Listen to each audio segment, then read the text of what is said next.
Good afternoon, everybody. Welcome to LinkedIn Tuesdays. It's January 12th, 2021.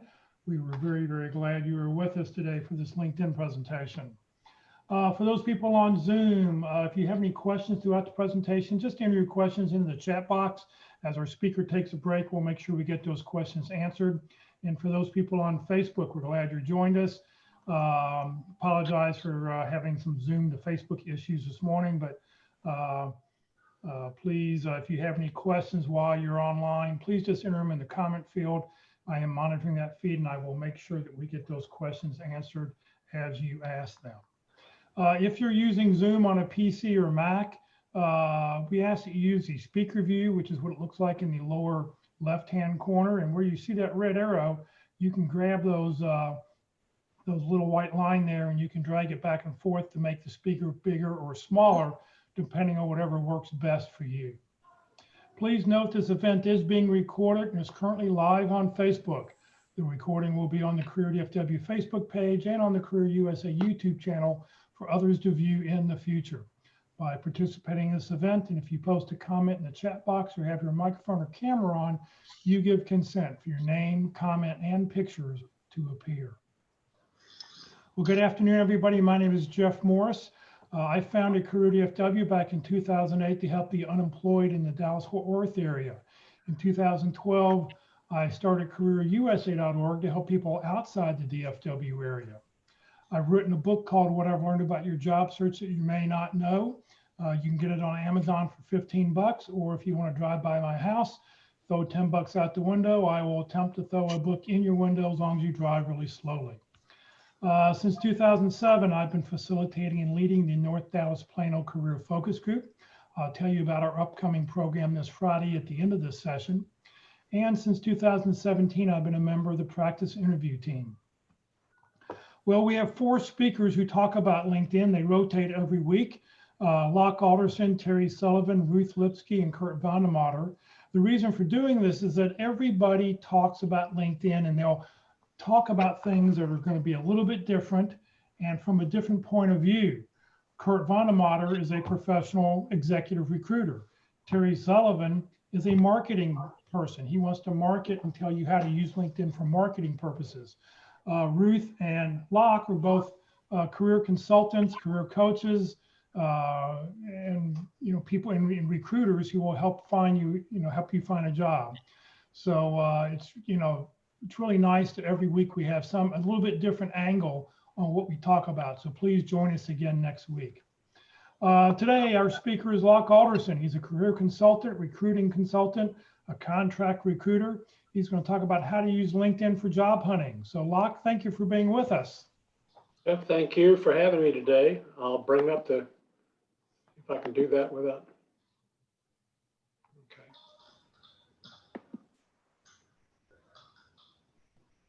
That on people's screens? Not quite yet. Okay.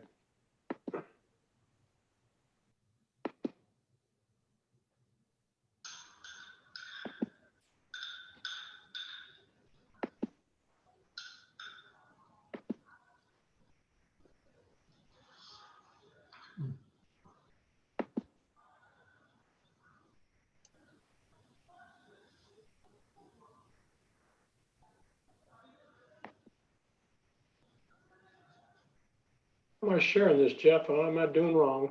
Okay, so share screen at the bottom. Right. And then select the PowerPoint that you want to show. It's not showing up. Well, I mean, you want to select whichever window is the correct window. And then in the lower right hand corner of that box, hit share. That coming up? Not yet.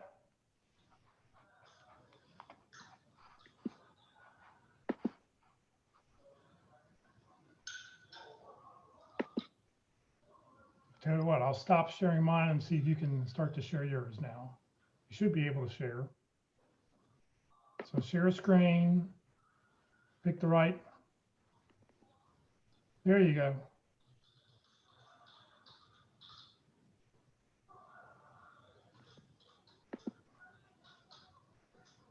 There you're going. You're good.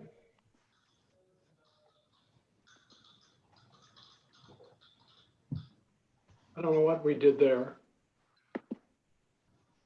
Okay. Well, my name is Locke Alderson. I've been doing this as a volunteer and a speaker at workshops and seminars since 2001 when I was working at Oracle Corporation. And people ask sometimes, why do you do this? Well, one of the reasons I do this, I've been a job hunter like yourselves, or many of you, at least 5 times in my career. And there are some things that have been very beneficial in that. So that's kind of where this came from. I got involved with LinkedIn back in, well, I was still with Oracle, and I can't remember exact dates, but that would have been sometime in early 2000. I'm going to have to get my mouse, Jeff.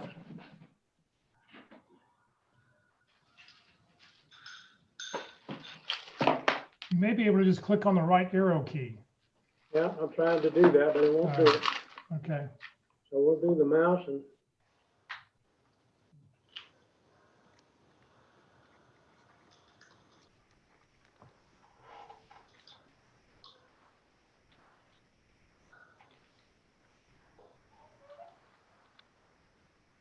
There we go.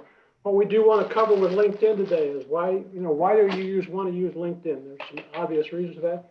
We're going to kind of go over your profile. I'm going to take a look at what recruiters do when they search, and then we're going to help you with searching for jobs. So those are the different topics we're going to hope to cover today. If there's something there that you don't see, let me know as we go along. The other thing that I want to mention, anybody who is interested in the presentation, even though Jeff is recording it, if you want the slide deck, if you will send me an email at lockealderson@gmail.com, that's Locke Alderson is all one word at Gmail, I'll be happy to send you the slide deck. So why do we want to use LinkedIn? Well, originally it was a networking tool for sales and marketing professionals. Recruiters jumped on it in a hurry. It's become the #1 tool recruiters use. It's a sourcing tool. And for that, we want to take a look at that. So they use it that way. One of the reasons that it's that way is because there are about 750 million people at last count worldwide that are on LinkedIn, and 160 million of them are in the US. And 95% of hiring managers and recruiters use LinkedIn as a sourcing tool to find candidates. And 30 million employers are on LinkedIn every day, or they list their jobs there. So on any given day that you can see, those are some of the statistics that make it worthwhile. And every day, there are probably at least 1 million recruiters that are using LinkedIn to find and engage talent. And it's a little bit different to find talent than to go ahead and engage it.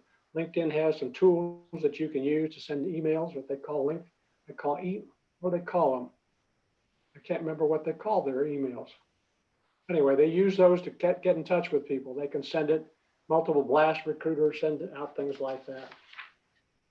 If you aren't on LinkedIn, it's easy to go to YouTube and sign up for LinkedIn to show you how to fill in the things that are there on your account, and go from there. Well, it all starts out with your profile, and your profile is basically what LinkedIn uses as your resume.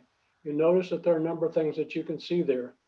One of the first things that you see is the background photo, and that's kind of a grabber. You can use that. If you don't use one, there is a default one that LinkedIn uses. There's a picture. I've got a headshot of me there. You can see my headline, my name, which is right here, and my headline, which is below it. If you don't use a headline or enter and edit one, it will default to the title of your last job. There's other things. There's an open to work section, and many of you need to fill that out. It allows you the option to fill in a number of job options that are right there. This particular screenshot shows that it's only open to recruiters. That's one of the options. The other option is to open it up to all of LinkedIn so that they can see your profile. If you do that, there is a banner that goes around from about 9 o'clock around to about 5 o'clock, and we'll show you a slide of that in a minute. But your name, what is the name that you want to be called by? Make it easy for the person on the other end to contact you with your name. It's kind of easy to do that, because when recruiters call me, telemarketers call and ask for John Alderson, I ask which John Alderson, because there are 3 of us. My father, who's deceased, there's me, and then there's my son, who's John Alderson III. So again, whatever name you like to be called by, that's what's on the screen. And again, the photo should be a decent headshot of who you are. Again, you don't want with your hands on a Van de Graaff generator. If you ever did that out at the science place here in Dallas, and your hair would stand up on end, it's electrified. Okay. The headline that's below that, which is right here, Used to be 120 characters. They've expanded that now to 220 characters. And this is a grabber that you want to have that people are going to have attention by. This is kind of the marquee that tells who you are, what you want to do. And the open to work section that's right here allows you to list 5 additional job titles to what you might have in your headline. But what about completing your profile on LinkedIn? Well, increasing it, all things being equal, if a recruiter does a search, has a list of candidates, those who have a complete profile will get the highest ranking in terms of that list. So some of the things that you need to do is to have a complete profile, which gives you the status of an all-star. Next, you need to have that professional headshot. The background shot is kind of optional, but you can look at banner headlines. You can look that up on Google and find them. I just happened to choose one where I was on vacation, and that's a picture from a cruise that we did down in Southern Caribbean. The headline is the title of the position that you're applying for. You can have multiple positions that you want to put in there, and it doesn't necessarily have to be a position that you've previously held. It could be one that you're aspiring to. The about section, or work underneath, open to work underneath your headline, is a fairly new section that's been added within about the last 6 months on LinkedIn. It also gives you some other options in terms of location and the type of work that you want to perform, whether full-time, part-time, contract, intern, or some of the different are temporary. The about section used to be called a summary, and it's an overview of your career using keywords from your profession. A lot of the summaries that I see or the about sections are relatively short. 3 lines of that show on your screen when a recruiter looks at your profile or when anyone else does. But you actually have about 2,000 characters there to play with. Your contact information, even though it may be in your contact information section, it needs to also be on the top line of your about section. As I mentioned, only 3 lines of your about section show. You want to make it as easy as possible for a recruiter or hiring manager to get in touch with you, even though it may be also in the bottom of your about section. If I'm only looking at the first 3 lines, it makes it easy for me to do that as a way of taking a look at that. The next section is your experience section. Again, I like one that has your job title and if it's an unusual title, you want to explain what it is, like a member of technical staff 3 might be a design engineer. So use the title that's generally used in industry, in parentheses. You're going to have a short description of your duties, and when I say short, 1, 2, maybe 3 lines, and some results. The results that you have are what are your accomplishments? What did you achieve in that position? Because anytime that you list something with results, it adds credibility to your experience. You also want to have some keywords from your profession in that section. Your skills is also very important. You have an opportunity to have up to 50 skills. LinkedIn will suggest some for you. Also, people can endorse you for your skills. Your education awards and certifications and professional development. Many times when I look at a profile, if somebody just has a degree, that's all they put. They don't put what they've done since they got their degree. They keep current in their profession.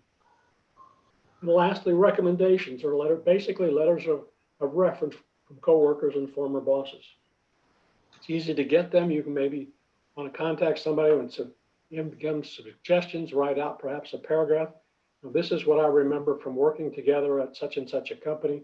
Would you recommend me for that? They may just send it back to you and send it as that. So make sure that you check for spelling and grammar in that. You want to edit your URL. Up there at the top, you can see that, the edit your public URL. You want to make sure that when you do that, it will give you your name with a dash in it, and usually about 8 to 10 characters after that. You can customize it. Actually, you can contain only 100, I think it's 30 characters now in that particular area.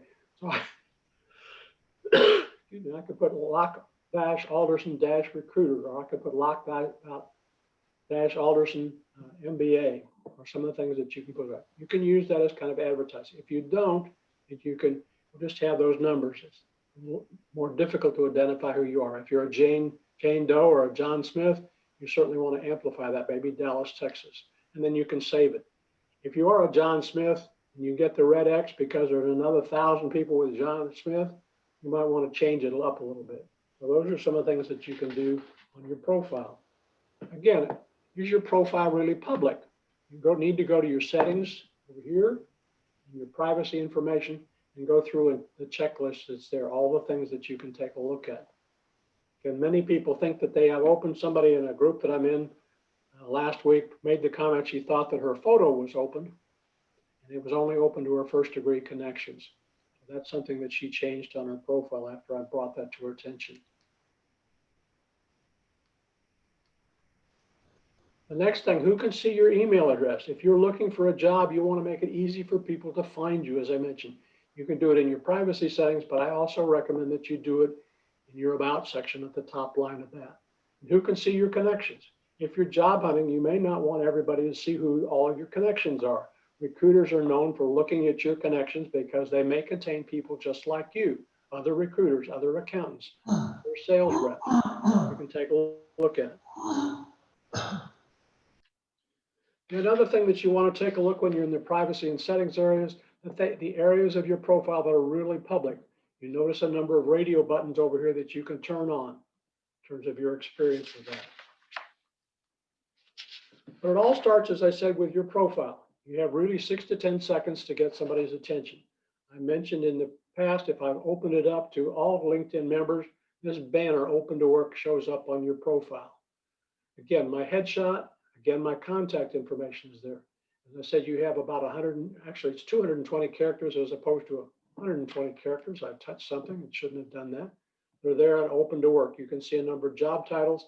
You can do that, enter the information there by using the blue pencil to edit your profile. Change that to limit it to just LinkedIn members in this particular case, or to recruiters.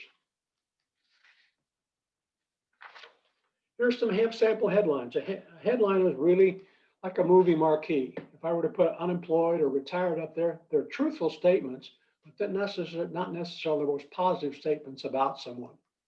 Seeking new opportunity, a little bit more positive, talks a little bit more about what the individual is, that they're open to new opportunities. They haven't quit looking.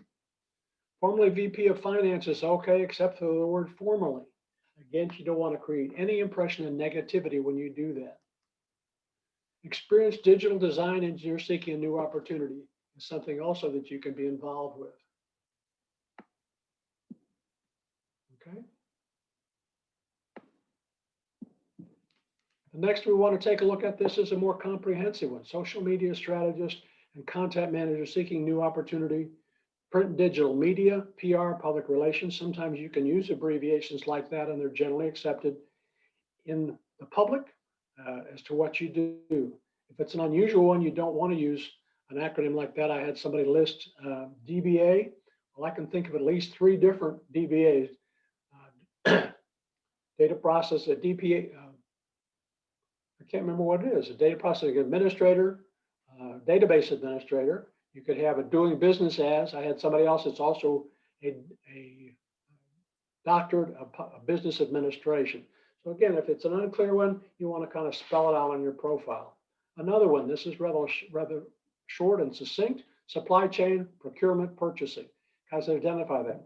This pipe character that's right there is an uppercase, is a shift key just above your enter key on most of your keyboards.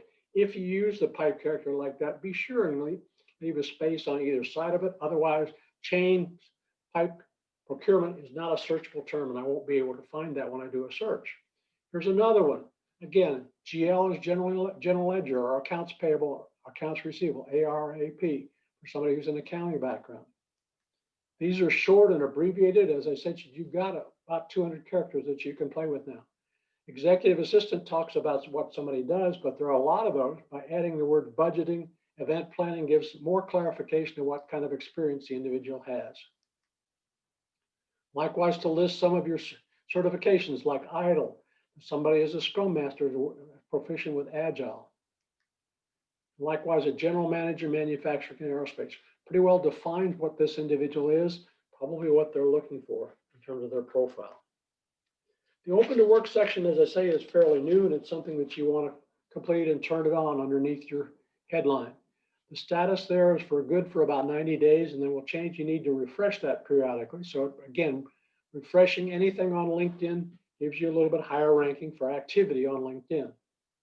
But you can see that banner that I mentioned down there, open to work, appears around your picture as you're aware. Locke, Yes, Jeff. We have a question from Beverly. She'd like to know, some say you should add the open to work banner and some say you shouldn't because it makes you look desperate. What do you say? Well, I don't think it makes you look desperate, but it's trying to, if you open it up with a banner, you're letting people know that's open to all of LinkedIn, and people that you know, some of your contacts, they wouldn't know that you're looking unless you tell them, unless you've contacted them. So with me, with almost 6,000 connections, if I'm open to work, that lets people know that I'm looking. I don't think it conveys an impression of desperate. I think that's just comes with the times today. Things are changing. Things have happened almost daily in terms of the employment world. I hope that answers that question. I have a Again, question along that line. When you implement or put that open for work banner, does that notify your network as you'd notify your network if you had a new role? Or is it just kind of silently going up there and no one would know unless they looked at your profile? well, I can't answer definitively, Ellen Beth, but again, I think it does. Anytime you make a change on your profile, it goes out to your network. So some of the things that you want to do with when you're making changes on your LinkedIn profile is to turn off, notify everybody in your network. And it's one of the settings that's in there. I can't remember exactly. Yeah, I think that LinkedIn has pretty much turned that off now because they realized it was a problem. So Okay. LinkedIn, when you make a change, sometimes you will see at the very bottom, do you want to notify your network? I Yes, updated okay. something last week. So I think by default it's turned off, and by adding the open to work banner, that does not notify your network. But like Locke said, this is a great way to let your All of your connections. all your connections know, because they can't see you're looking for work unless you put it out there and you tell them you're looking for work. Right. Well, let's move on and talk about some other features on your profile. Okay. One of which is your dashboard, and we'll get to the featured section in just a minute. Your dashboard gives some statistics about you. Who's viewed your profile in the last week, the number of postings that you've had, the number of search appearances. Again, the next area is your featured section, and you can post things there. If you're a design engineer, it might be elements of your portfolio. I've got several of the presentations I've done, the LinkedIn presentation, avoiding the resume lactation, the PowerPoint presentations are there. If somebody's written a book, you can put that there. You can post your resume there. The other thing I want to mention, if you click on search appearances, the next that will show up with some other details. Again, it will show where those searchers worked. These may be some target companies that you may want to add to your list. You can see what the searchers, what kinds of what search keywords your searchers used. Okay, in this case, they were looking for a recruiter. Okay, it may be somebody for me that was looking for me as a recruiter to help them find a job, or it may be a company that's looking for a recruiter. But in other disciplines like consultant or contractor or accountant, maybe you can identify people that are looking for people like yourself. Again, let's move on to the about section. Again, this used to be called the summary. Mentioned here at the top, here's a contact information right at the top. I like it on the first line. It's easy to identify, and do a carriage return at the end of that, so it stands out by itself. This is a description of a FP&A, a financial planning and analysis. That's a recognizable term for recruiters, but again, they've spelled it out here at the bottom just so it's clear. This is a little bit longer description, but again, it's a very succinct description of what a financial planning analysis individual is involved with.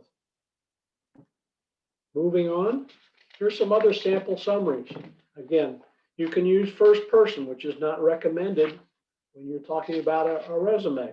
This one, again, is a way to talk about, I'm grateful partner for what they've done. They can list key competencies.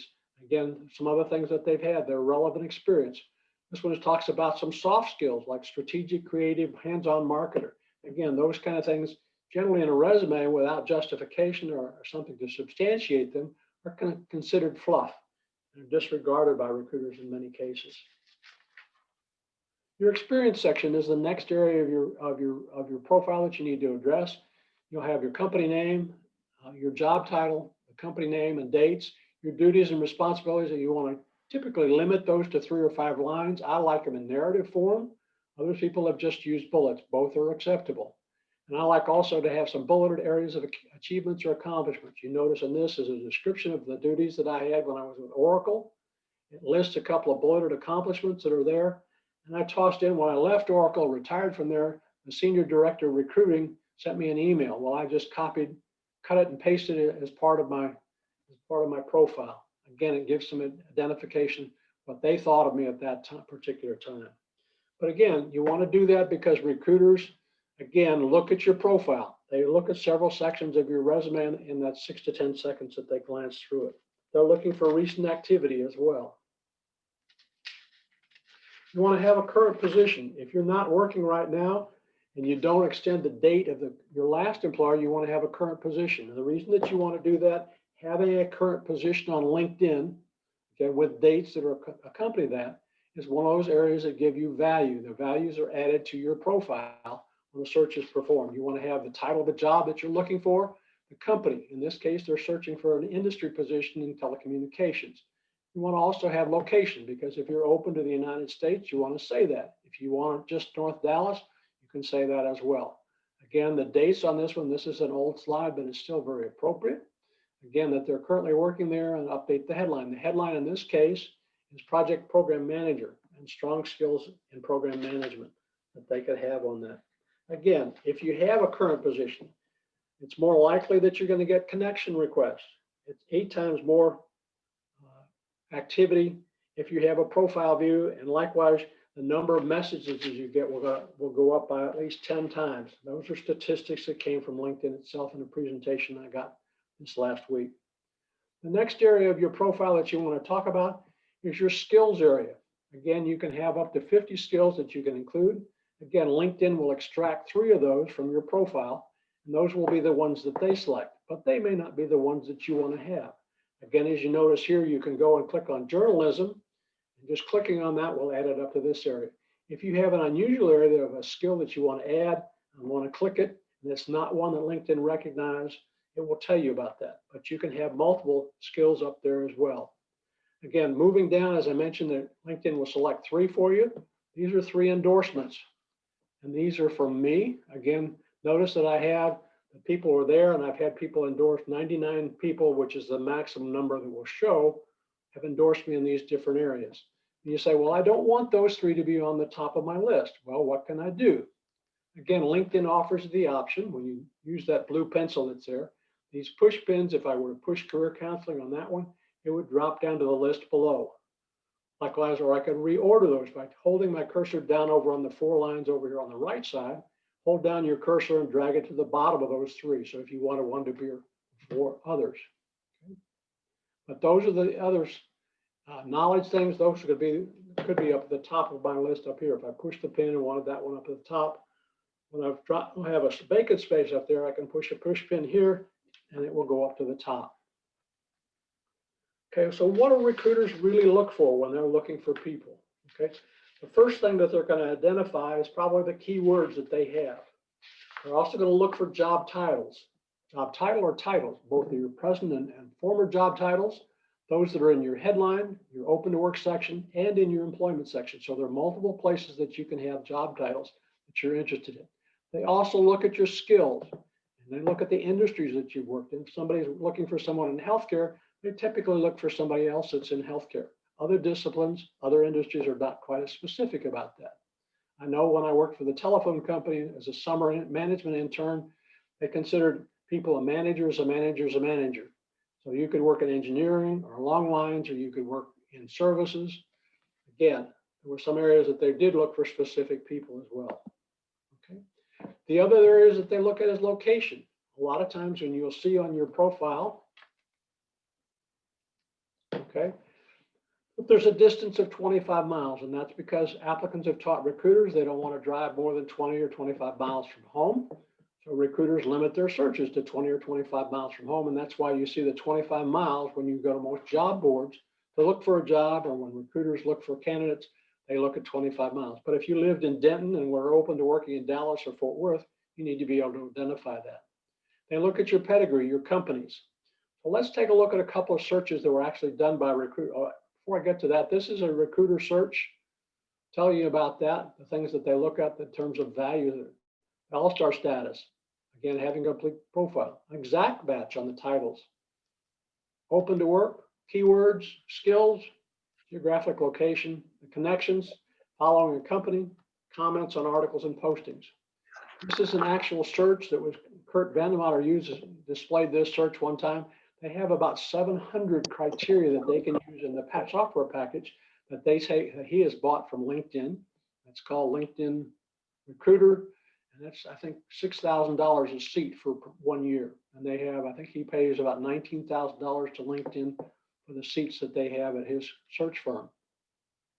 There's another version which is called LinkedIn Recruiter Lite, and it's only about $500 a month for that one. But it doesn't have all the features that the LinkedIn Recruiter does. But they can search on a number of these things very quickly. You notice some of them in the margins that are there. Okay. So when they do that and they actually want to look at a profile, or look at a specific search, this is a result from a search. This was a search for a product manager in the Seattle area, somebody that had skill set of product marketing and product management. And they were looking for the companies they identified over here to the side. They were interested in companies like Amazon and Microsoft and Fluke Corporation, which are all headquartered in the Seattle area. And they were open to schools like University of Washington, which is headquartered there in Seattle. This particular search drew about 6,900 candidates of those that had company connections and then that they had engaged with your team. Those are things that you can do, engage with the company's brand or areas that they can look at. Here's another search, and this one was done in Chicago area, but they would consider candidates from New York City or San Francisco as well. They were looking for a project manager, which is a fairly wide open field, but they were specifically looking for somebody that had business strategy and analytics experience. So they've mentioned that. And then they also were looking for Northwestern University in the Chicago area. But this one had, even though there were 43,000 candidates identified, only 83 of them were open to new connections or new opportunities, which is the area that used to be called on LinkedIn, is now called open to work. So that's a reason to have that on your profile.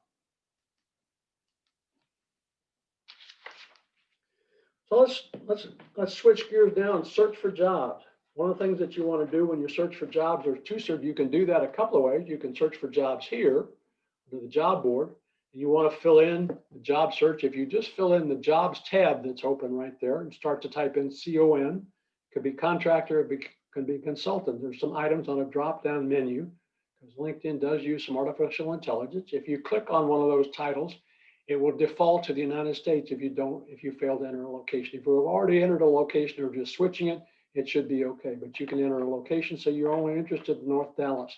I've worked with candidates that only want to live positions that are within 5 miles of their home in Frisco, which is okay.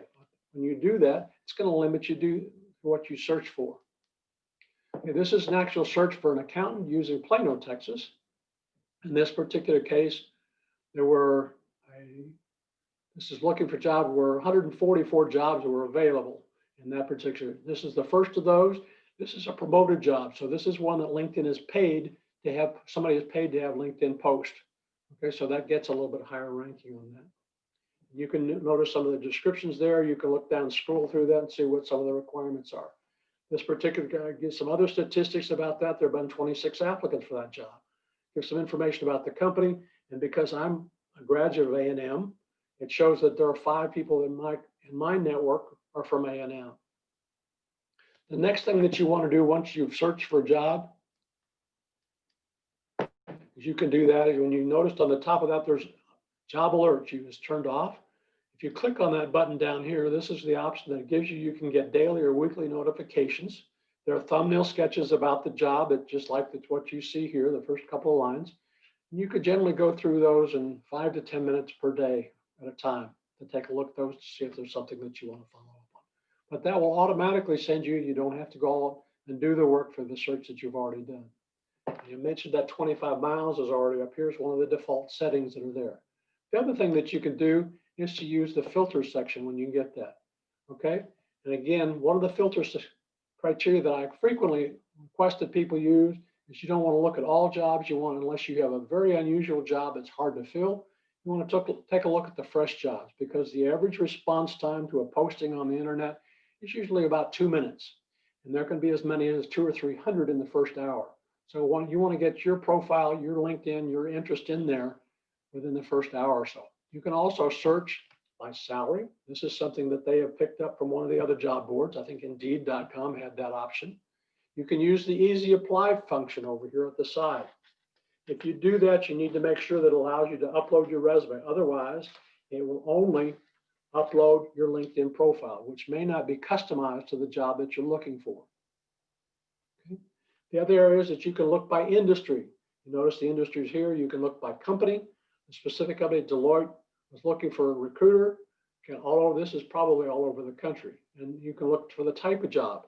If I were looking for, I'm right now, if I were looking for a job, it would be contract and temporary kinds of positions. But there are other things for volunteer positions. You can notice the location. So if I were only looking, this was in Dallas County. Again, I could look at Richardson, but I may not be willing to drive as far as Irving. That's a little too far, perhaps. So those are some of the filters that you can use. When you do that, you say, well, I didn't get the results I wanted. There's another tab that doesn't show on this screen, but you can clear filters. And you can start over so you don't have to re-enter your search.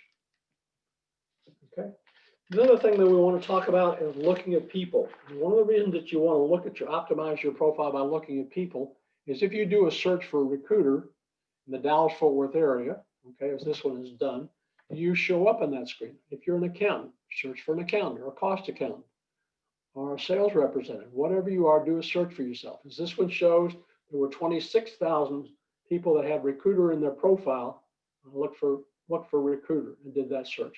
And if I'm not showing up in the first 10 screens, that's about 100 profiles. Thumbnail sketches like these that you see here, that's 100 profiles in that first 10 screens.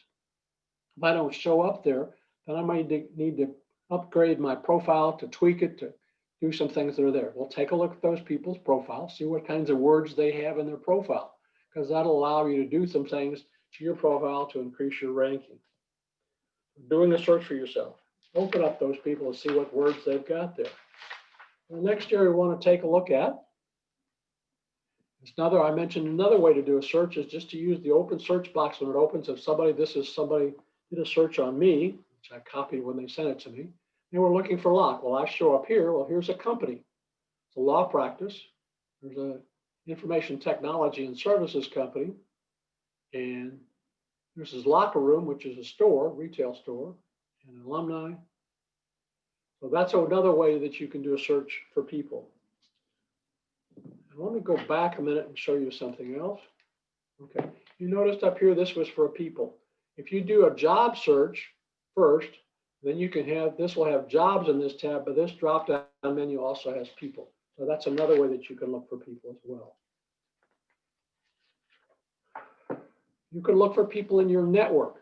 As I said, because I have a pretty large network, about 6,000 people, I could search there and see if there's anybody that has my kind of background or might have my kind of jobs for people to connect with. This particular individual had about 26,000 or 2,600 people in their profile that they could search for in their network. Okay, but you can search by that as well.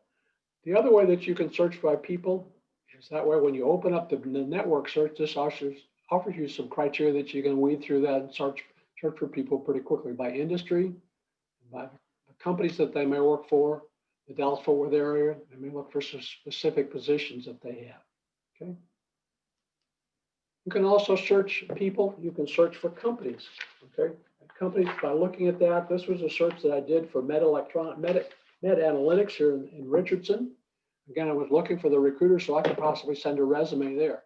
By doing the company search, Med Electronics, and then by doing people when that screen opened, and then searching for a recruiter, I identified people there. Here's one of the people there. There's secondary connections. I can connect with her automatically. Okay, so that's a way to connect with people that you can have to send an email or a LinkedIn invite to a company that you're looking to penetrate. Okay, some homework for you, some things to take a look at on your profile that you want to do. You want to have a complete each section of your profile and use the name that you want to be called by. Your headline, you need to have a headline and use job title or titles of the positions that you're looking for. Because if you don't include a headline, it will default to the title of your last job. You want to complete the open to work section, whether you make it open to just recruiters or all of LinkedIn. You can list 5 job titles that are there. You want to have your phone number and your email address in the first line of your about section. I know some of you will say, and we'll take a look, may have a chance to take a look at some people's profiles, take a look at their profile. And if I'm not a direct connection with them, I may not be able to get in touch with them. Remember, even though there are 1 million recruiters that are on LinkedIn, there are probably another couple of million recruiters that are not on LinkedIn. They don't buy the package because it is an expensive package to have. Okay? The other thing that you want to have in your experience section, you want job titles that are there. Job titles that are generally used in industry. Generally, when somebody asks you what you do, you want to be able to do that. And measurable accomplishments. When you have accomplishments that are there, in addition to your duties, they add credibility to your experience. You want keywords from your profession. Okay, look at the job postings and see what some of those keywords are. Those are some of the words. If they relate to you, you want to include them. And you want to have the skills that you use. What are the skills that you have? One from your profession. And you should choose the top 3 that support the job that you're looking for. So that's your homework for that. As I say, anybody that's interested, my email address is lockealderson@gmail.com. I'll be happy to send you the LinkedIn profile if you'll identify that you saw the presentation today. All right, Locke, we've got a few questions here. So I don't know if you want to call up LinkedIn, because you want to call up your profile, because maybe you'll be able to show us where to go find stuff. Let me end this.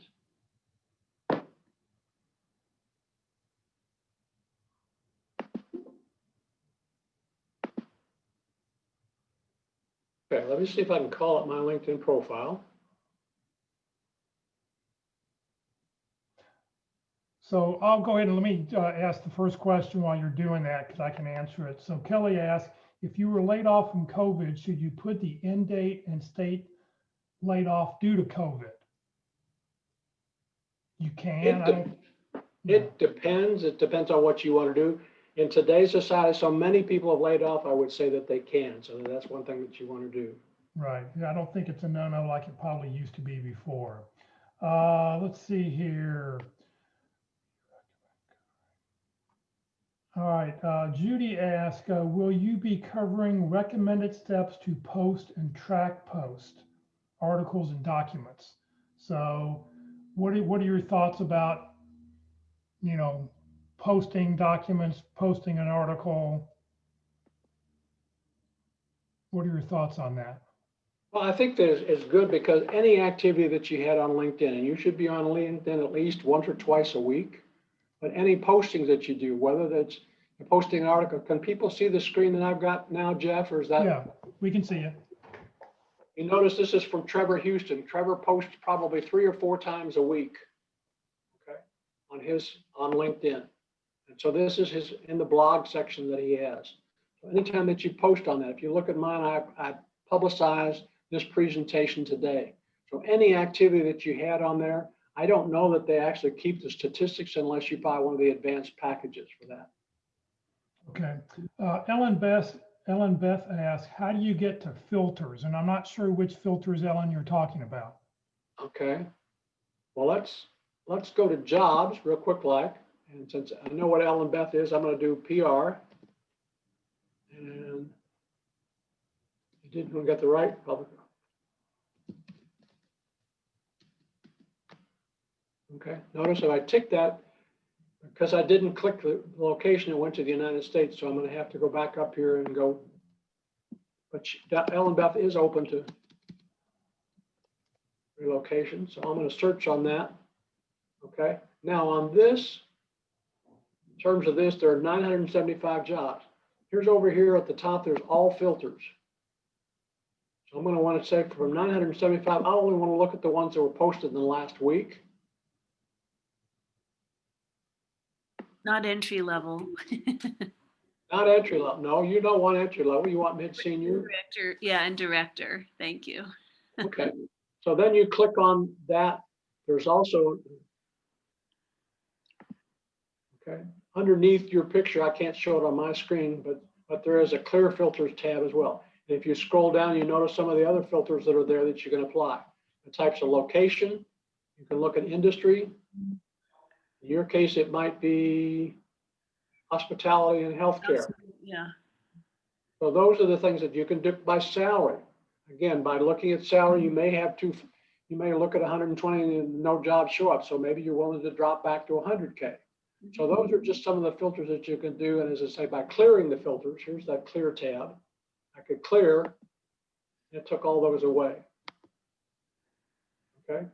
So again, there's certain ones that you want to do like that. Hopefully that answers your question, Ellen Beth. Yes, to get to the filters though, initially, do you just click on the search? Like if I come up with my home screen? Well, you're going to do a job search first. Okay. And then you can go to the filters as the next thing that you can look at.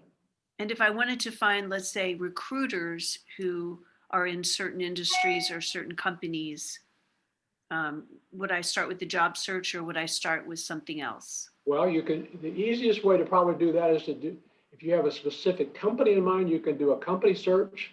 Okay.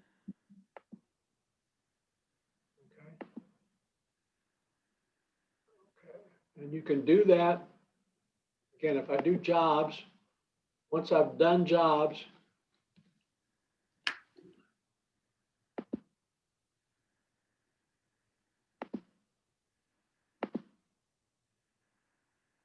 once I've done jobs, one of the ways is to do the people search is over here. You can do a specific company search over here. Once you've done the company search, then you can, within a company, okay, these are all, there are some, I don't know how many that there are, but you can follow those companies. That's another thing that gets a ranking, is if you're following a company that you're interested in. Mm-hmm. Great. Thank you. Okay, David asked, if I see a job posted on LinkedIn that is of interest, I have to apply that same day or even right away, or could it be that same week? How long do I have to apply for a good job that I see posted on LinkedIn? Well, contrary to when you used to mail your resumes in by Uncle Sam's Postal Service, the last resume there was frequently on top of the stack, so it got looked at. In this situation, as I mentioned, there can be as many as 200 or 300 resumes in the first hour. Gail Houston, who's a noted recruiter here in the Dallas area, when she was at EDS, posted a position for a project manager. She had 400 in the first 2 hours. She shut down the posting. And many of you have probably seen when you go to apply, even though you may have noticed it on Monday, when you go to apply on Thursday, the job is not posted anymore. And that's the reason why somebody's taken it down. So always, that's one reason that you have to set the job alerts, is that you can be notified every daily, or either daily or weekly, when you want to be notified. So the first thing in the morning, you could look at those email submissions that talk about jobs to see if there are any on there that you're interested in, and be prepared. If you're looking for a job, it is a full-time job. It's not a part-time thing that you can do in the afternoons. All right, Anita asked, how do I find hiring managers within a company? Okay, well, we've done it. Okay, let's go back. So Anita, do you tell us a company that you're interested in? Microsoft. Microsoft, okay.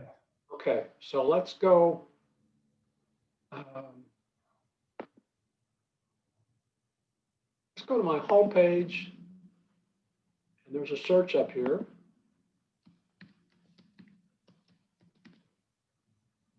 Okay. So find the company. So we've got Microsoft, and it makes it easy. Notice the number of different areas of Microsoft. So you're looking for Microsoft people, okay? And then you're going to want to refine your search with filters. There's only 80 million people, okay? So then you're going to want to take another way that you can do it is Title. this one doesn't work quite that well this way. I would do your job search first.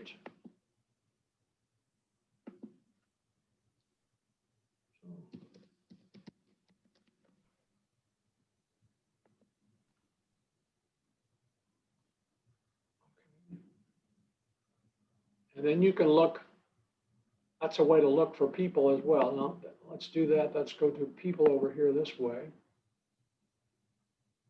We've got that same 80 million people as well. But you could do that, and looking at that by doing a company search.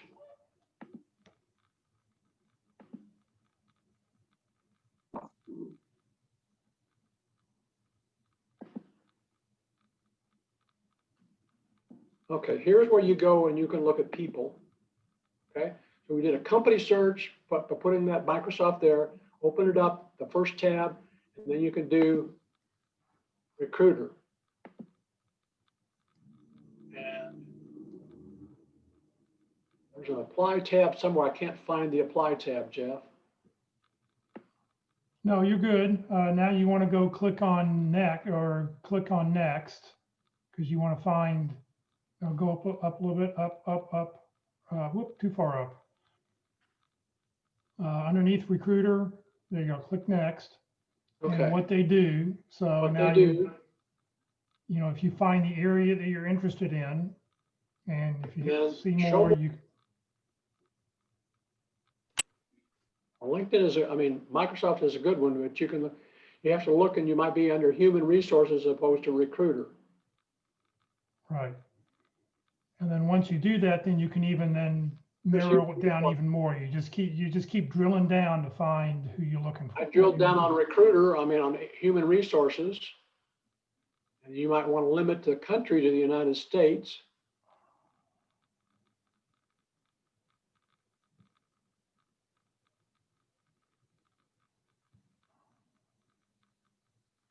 We have recruiter at Microsoft. That's a start in terms of getting what type of recruiter that you're looking at.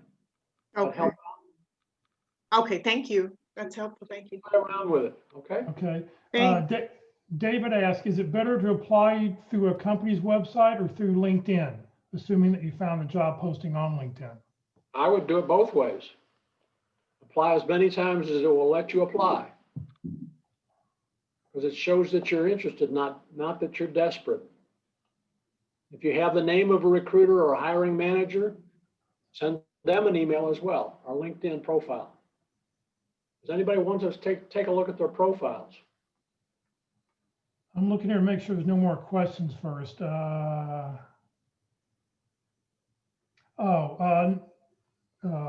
Somebody asked, I'm looking at a company and when they use the filters, I don't have the quantity per filter as you did. Is that because you're premium or are you using the free No, version? I have the basic filter. I have tried premium in the past. I didn't find that much benefit to it, other than giving me a few more in-mails that LinkedIn provides.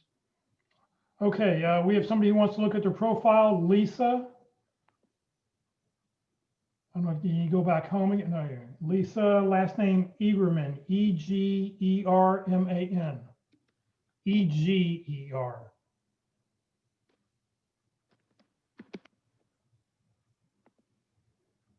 Okay. She's open to work. One of the things let's look at, I want to look at that. I want to look at her contact information. I want to show you that. I cannot get in touch with Lisa other than by connecting with her. Okay. That's the only way I have, unless she has in her open, she has her contact information in the top of her about section. But you noticed if I were looking at her contact information, it's not there. Okay. Site acquisition. She's used about 100 characters on her headline. She has about another 120 that she can play with, other titles. She is open to work. She shows locations that are there. So she is open to Boise, Idaho. She must like to go skiing. Okay, like the open country up in Idaho. I had a friend that lived up there, moved from Dallas up there. These are the titles that she's looking at. She's available immediately. Okay. In terms of that, the about section, notice that the first 3 lines show up. She's broken up her about section a little bit. She's used the LinkedIn editor because there's no space between her bullets that she's used. I don't know if she's cutting space. It's always a good idea to have a space between the bullet and what it is. This may be a cut and paste kind of thing, but this gives some idea what kind of site acquisitions that she's been involved with. This would involve, looks like site acquisition for wireless communications. Okay, towers basically, that she's looking at. Okay. She doesn't give very much experience in there for that she's been in the last, or she's been looking for positions. So this is a current position for her. But even though her last position was at Ericsson, that she left last year. So this is something that you want to have as well. Okay. And she's got that. She has only used, notice her description under her duties. There's a lot of bulleted information there. If I'm looking, which ones does she want me to pay attention to?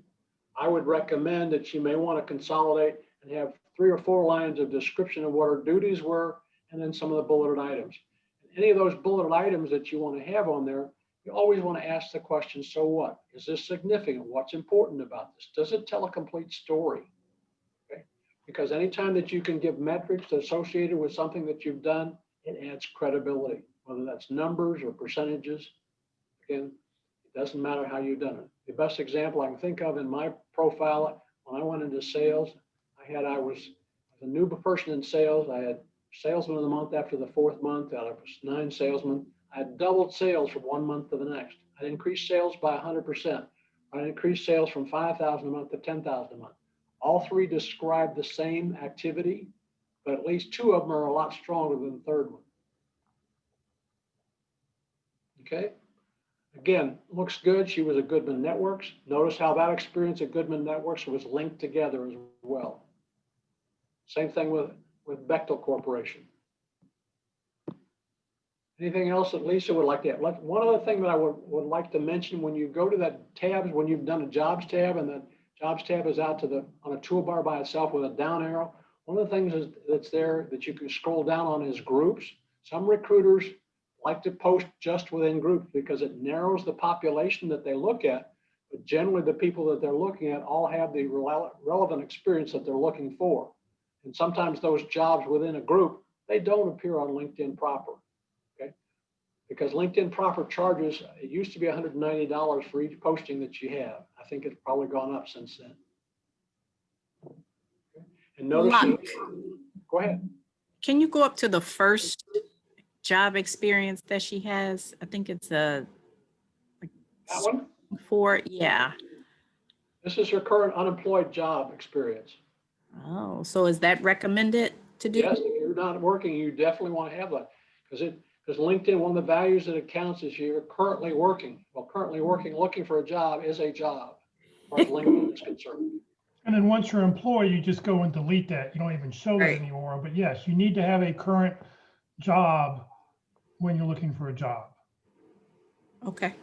That's Some a valuable. another way I've also seen it in the, it said, searching for position in wireless telecom. That can also be in the title. And then for the company name, put your phone number again. So that way people can see your phone number that, hey, you're open to work and you're ready to go. I would also list in there 2 or 3 bullet points. What are your 2 or 3 things that you're really good at that you want to make sure people know about? Because here's another opportunity for you to match keywords. So if somebody's doing a keyword search, they want to see that. So, when you show that job, go ahead and list, your top 2 or 3 things that you want to talk about or you want to promote yourself about. Thank you so much, Jeff and Locke. Okay, somebody else. Yeah, we've a few more got somebody minutes. else who wants to look at their profile. We've got time. We'll do one more and then we're going to be running out of time here. So the next one is M-U-R-T-Y. Last name is R-A-J-U. R-E-J.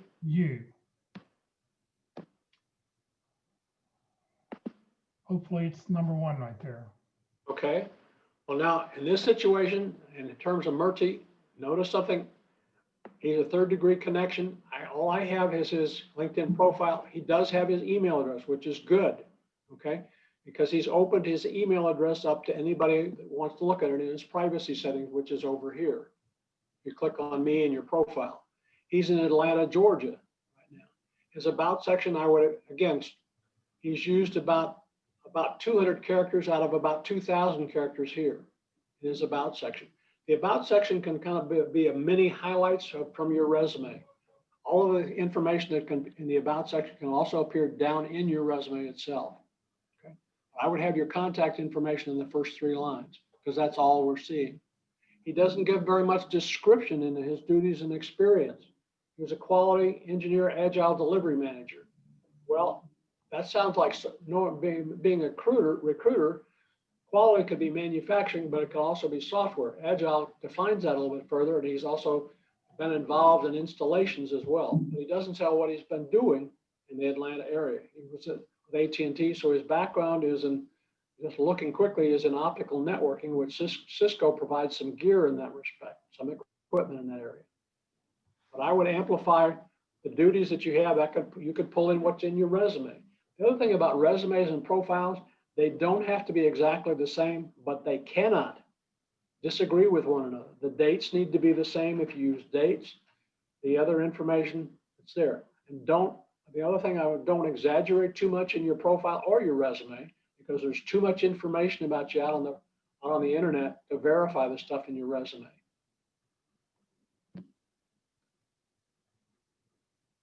Murty, does that answer some of the questions that you have? Yes, thank you. And what did you say about the contact info, Locke? Put your contact information in the first line of your about section. Put it on Okay. a line by itself and then do an enter or carriage return. Okay, all right. You Including my want to cell put a number? phone number in. For some people, they don't want their phone number. They just want to be contacted by email. That's fine. But Okay, if you're looking for a job, you want to make it as easy as possible for somebody to get hold of you. Phone number and email address. okay. It's up to you, Jeff. Back to you. All right. Well, thank you, Locke. Let me come back to my. Well, one more thing before we go. Yeah, Again, lockealderson@gmail.com if you want the slide deck. right. Okay, Locke, well, thank you very, very much. Next week, our speaker is going to be Terry Sullivan. He's the founder of BuzzPro, a digital and sales marketing leader. He's a LinkedIn trainer. He's been using LinkedIn for years and years. He's been teaching stuff. He's going to come from the point of view of like using LinkedIn sort of as a business. So how do you market yourself? What should you be doing on a daily basis? What you should be doing every week on LinkedIn?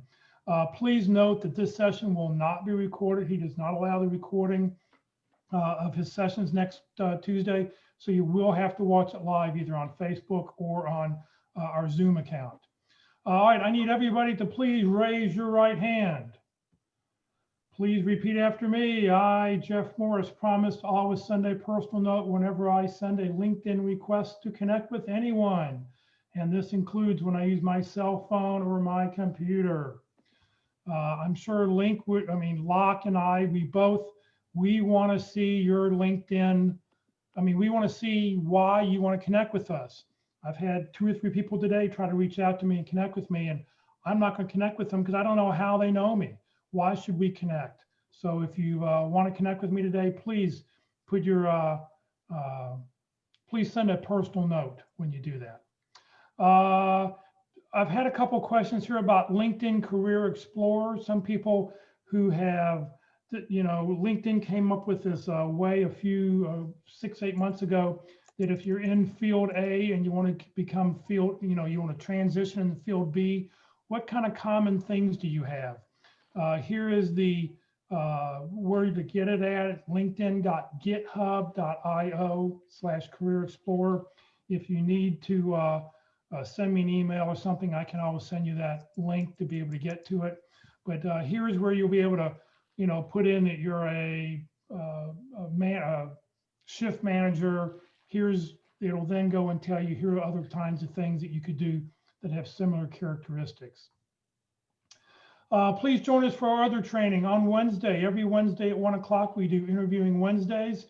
Tomorrow, we'll be doing session number 2 out of 13, Preparing for a Specific Interview and Networking Part 1. So join us tomorrow at 1 o'clock Central Time. On Thursday, we'll be doing our Effective Resume class as we do every Thursday. If you'd like to have your resume reviewed, we usually take 1 or 2 resumes at the beginning of the session. We'll be glad to show. We'll tell you how to upload your resume for us. If you'd like to remove your name and phone number, you can do that because these will be on Facebook and on YouTube forever and ever. And then this Friday at the North Dallas Plano Career Focus Group, our speaker is going to talk about Clifton Strengths for Strength Finders. So if you're not familiar with it, I suggest in the next couple of days take a look at it.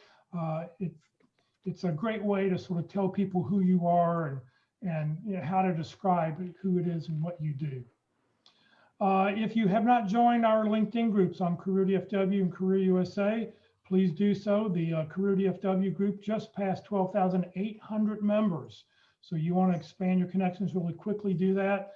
You're welcome to join both the groups. You don't have to be in the DFW area to join the DFW group. It's just an opportunity on how to expand your connections. This session has been recorded. All of our sessions are recorded unless I tell you otherwise. It is going to be on the Career DFW Facebook page, and in a couple hours it'll be uploaded to the Career USA YouTube channel. Follow us on Facebook. Every time we go live, you'll get a little alert on your phone. And if you subscribe to our Career USA YouTube channel, you will find out every time we post a new video. Here's what the YouTube channel happens to look like. Please, if you can, click on playlist, and then underneath it, don't click on the video, but underneath where it says view full playlist, click whichever one you're looking for, LinkedIn, interviewing, effective resumes. Click on that, and then up will come a list of all the different shows, all the different workshops we've done. So please know, Career DFW, we're a 501c3 nonprofit organization. We have no full or part-time employees. Locke is a volunteer. What I've done over the last 12 and a half years has been as a volunteer. I don't get paid to do this. This is my charity to give back to you, the job seeker. We survive on donations. Please consider when you get your next job, please consider making a donation so we can continue to provide what we're doing and help people out in the future. So thank you very much for joining us today. Have a great weekend, or have a great rest of the week. Hopefully we'll see you tomorrow for interviewing or resumes on Thursday, or even Friday at the North Dallas group on LinkedIn. So on Strength Finder. So have a great week, everybody. Thanks, Jeff. Thank you. Locke.